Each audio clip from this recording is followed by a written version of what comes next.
Hi guys, ayan, magandang araw. Flex ko lang yan guys, oh. Ngayon lang yan, ngayong araw na to. Pinaklik sa akin ni Meta yan. Ayan, tignan nyo. Content monetization. Ayan guys. Akala ko kasi talaga hindi niya na ako mapapansin kasi nga wala lang, ganyan na yung followers ko, pero hindi pa rin niya ako binibigyan ng tools maliban lang sa stars. Ganyan nakalaki ng followers ko, wala pa rin akong earnings.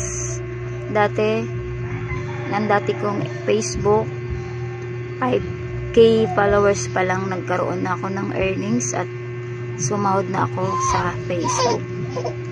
Ayan. Pero ngayon, ganyan nakalaki yung aking followers. Wala pa rin ni isang tools maliban sa stars. Ayan, akala ko kasi talaga hindi na ako mapapansin ni Lola Meta. Ayan guys, tapos nawala pa siya sa akin ng isang buwan. Buti na lang talaga guys, na-recover ko siya, na-turn on ko.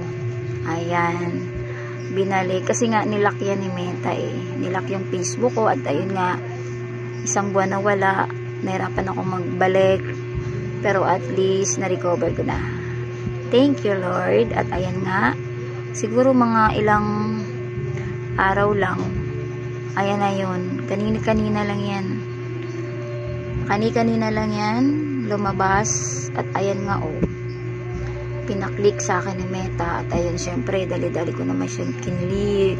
So ibig sabihin magkakaroon na ako ng earnings. Yan, kasama pa dyan si affiliate.